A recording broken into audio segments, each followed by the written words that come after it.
In this interview, we chat with Charlotte Mikkelborg, director of the new multi-sensory augmented game Time Detectives: The Mystery of Mary Rose, available now on Apple and Android. Well, Charlotte, we just checked out the trailer for this awesome-looking game available on Android and Apple iPhone. Wow, how did this whole concept come about, and how did you get linked up with the Mary Rose Museum? Well, how did the concept come about? I'm in the business of making immersive experiences, and each one I make in a way is different from the last because we've made immersive installation experiences, we've made interactive VR, I've made film, conventional 2D film, and also 360 film that you experience in headset. So a lot of different things.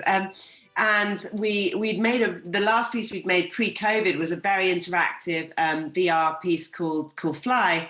And then sort of COVID hit and there wasn't going to be as big budgets available to make immersive experiences, but we didn't want kind of audiences to suffer. How could we make, experience that's going to be as immersive that maybe doesn't require quite the amount of investment that VR does? And AR was kind of a natural solution to that because obviously you're not building entire new worlds, you're building kind of elements of that world, characters, objects, and so we started thinking about AR, and then I was like, wow, do we have to limit ourselves to just the audio visual or just because we're doing AR? Or could we still incorporate, because a lot of my work incorporates other senses, whether that be haptics or scent. So we were thinking, what could we do with that? So we started, we came up with this idea of creating the world's first multi-sensory augmented reality game, and that would incorporate obviously the audio visuals through the phone, but also scent. And originally we were already doing these little scent badges, and in the end it turned out to be a backpack that just releases at certain interactive moments in the story, in the game. So yeah, that's kind of where it was born, I guess. It was a COVID baby. COVID baby for sure. And why did Henry VIII's story speak to you in particular? So when we started developing it, we were asked to kind of come up with new immersive ways to kind of highlight or bring new audiences to some of the real incredible cultural heritage sites that we have in the UK. And so as part of that program, we were looking at a few different sites like the House of Parliament, and we looked at in more detail at Oatlands Palace in Surrey, which is one of Henry VIII's palaces. And so when we got the funding for the first full game, we were looking at partners, we're speaking to different people, Tower of London, Shakespeare's birthplace, because obviously, there's just so many amazing sites to choose from here. But we also had, because we were funded by something called Innovate UK, it's a government-run body, or at least part funded by them, we had quite a limited time window. We had to make the game within 6 months. So it was also about who could work. Cultural heritage institutions are not notoriously fast moving. So it's also about who could work that quickly. And so the Mary Rose Museum, and the Mary Rose is one of, I was about to say it's one of Henry VIII's wives. No. Complete mistake. I'm having Friday night brain freeze. Mary Rose sounds like one of Henry VIII's wives, but it was his favourite warship. And yeah, she sank. I mean, she successfully sailed for several decades before sinking in 1545, just as we were about to enter battle with the French. So not great timing. And almost all of the 500 sailors and soldiers on board died in that sinking. But it's remained a mystery. They don't know why it happened. They have different evidence for different theories. And there's lots of kind of, clues, but yeah, they don't know definitively. So it was a chance to kind of give you agency in the game, and you become the investigator investigating the sinking and see what you make of the evidence. So yeah, no, I mean, I love that period of history. I mean, I hate to say, there's an element of me that loves it for its brutality. You cannot get your head around the punishments that they would come up with. Some guy who, sabotaged the guns on board, had both his ears cut off. It's just, it's we have a great series in the UK called Horrible Histories, and it's mostly for kids, but I love it. But it's kind of, showing you the most gruesome, disgusting things about the Tudors, the Vikings, the Roman, and so I think the Tudor period kind of fascinates me because it's not that long ago, but it is, pretty different to today. So, yeah. You're a creator at heart, a filmmaker at heart, a director at heart, and all that. You have this great technology you could work with, but at times it could also be your worst enemy and handicap you in certain ways. So what kind of challenges did you face trying to tell this great story, but by also working within the confines of this technology and, of course, the deadline? It is interesting, isn't it? Because film, obviously, you've got your established pipelines, and you know what the tools are at your disposal and what lenses you can use and everything else. And, we're working with new technology. So there's always kind of unexpected problems that emerge. And one of the key innovations in this game, other than the scent that I mentioned, is that we wanted to feature photorealistic 3D characters. So if you've ever played like Pokemon Go and you've sort of seen these simple kind of anime characters that pop up. So what we wanted to do, ours is also augmented reality. So in that sense, it's like Pokemon Go, but we wanted you to feel like actual humans, from the past had entered your presence. So we have a process called volumetric capture. I'm sure you know about it. And basically that involves a very complex system of cameras to capture somebody really authentically in full 3D. But that's never going to work within an app-based game because it's so heavy, data heavy. So we work with a simpler form of volumetric capture to kind of capture that physical human or our actors, so that it was more data light. So actually we had a single camera plus a depth kit. So very different to the full volcap setup, but actually the end experience is not that different. Like from the front of your characters, you get a very realistic 3D impression. If you try to go around behind them, they start to distort a little and you don't have full 3D. Like they're essentially more hollow behind, unlike, a full volumetric capture character that you would be able to put into a VR game potentially. But you don't lose a huge amount through that. And what you gain through feeling like they have just appeared in front of you, is substantial. So yeah, there was challenges like that and weird things, as well. Like we had a funny bug where the audio and the video for our Volcat characters would fall out of sync, which was kind of throwing everyone off. And other sort of technical challenges, like you say, given the timeline, which was stressful. I think if we'd have had a bit more time, you can always work these things out, can't you? Given time and money, but yeah. We sort of had a limited supply of both, so we were trying to. I think what came out was good in the end, though. For sure. And you've definitely become kind of like synonymous with this space of augmented reality, VR, kind of experimental technology when it comes to your work and everything. How long did it take you to kind of embrace all that? Because you see a lot of directors and creators that, are a little apprehensive about that. Maybe they're like, I don't want to touch it. Maybe it's kind of killing the art of filmmaking. You kind of look at it a different way and say, no, this can only enhance what we're doing.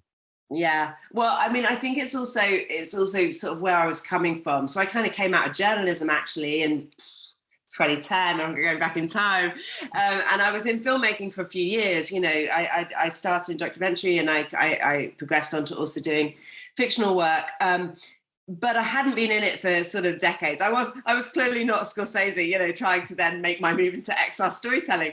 So in a way, it was quite nice because I discovered the medium really at the right time, where I'd kind of honed my skills to a degree as a filmmaker.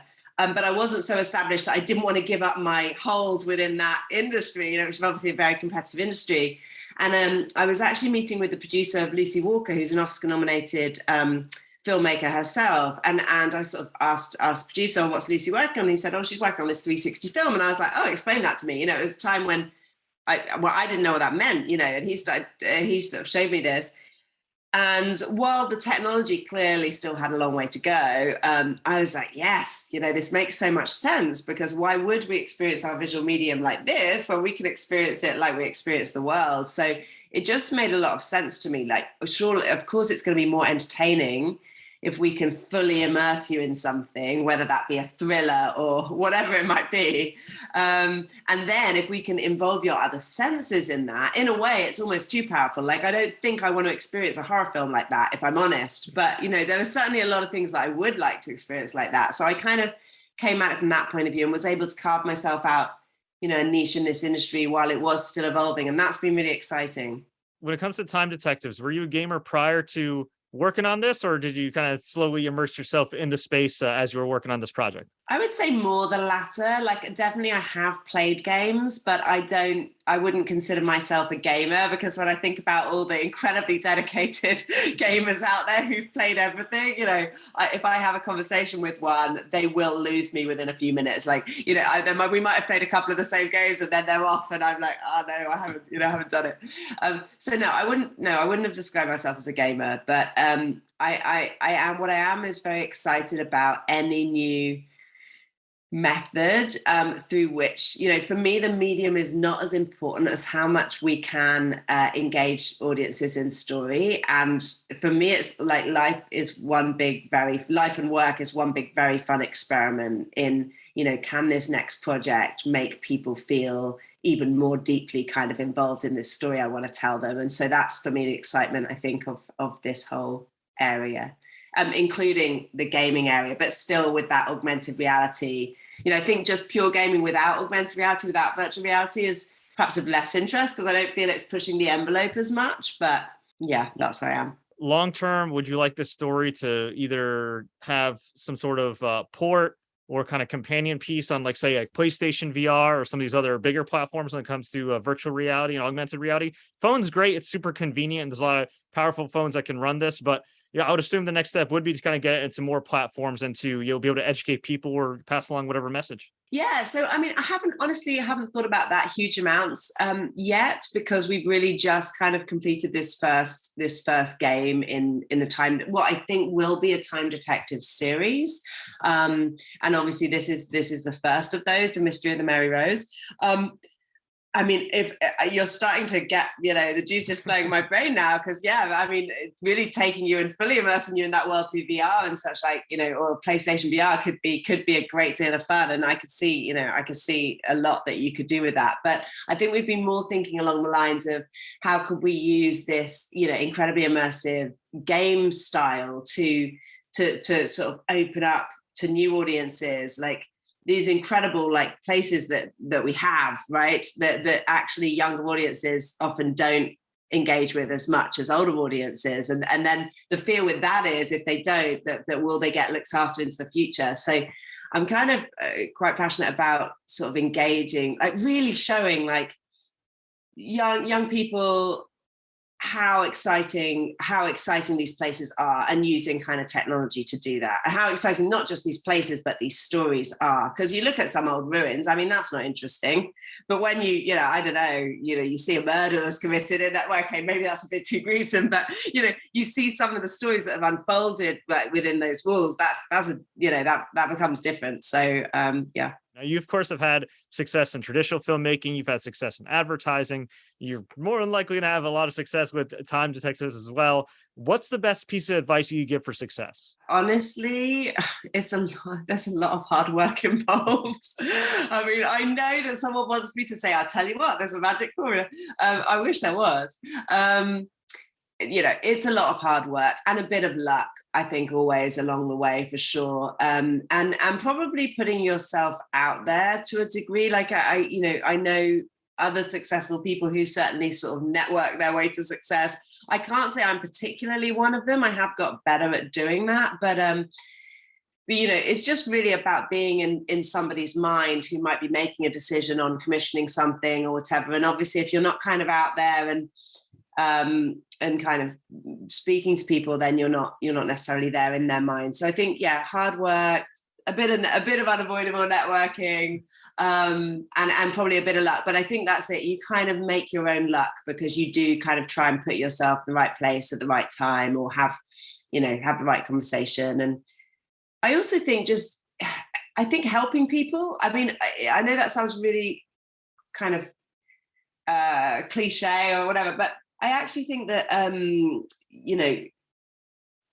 there's people take different attitudes to things, right? Some people take this attitude that this is my idea, and mustn't steal my idea, and I can't talk to anyone about it, and because someone will steal it, and or there's just these people who are just very competitive, and so you sort of ask them for a hand with something or whatever, and they're like, no, you made them feel very awkward even asking.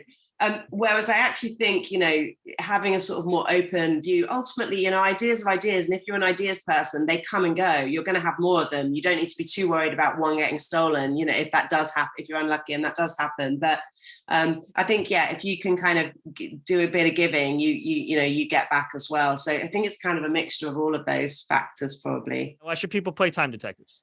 Oh, why? Well, you should play Time Detectives if you fancy the idea of being transported 500 years back in time to experience like the sights, sounds and smells of a Tudor warship, and kind of be able to eavesdrop on the conversation. And apart from anything else, if you're a girl or a woman I mean, there were no women allowed on board, so like get on there because that's your only chance.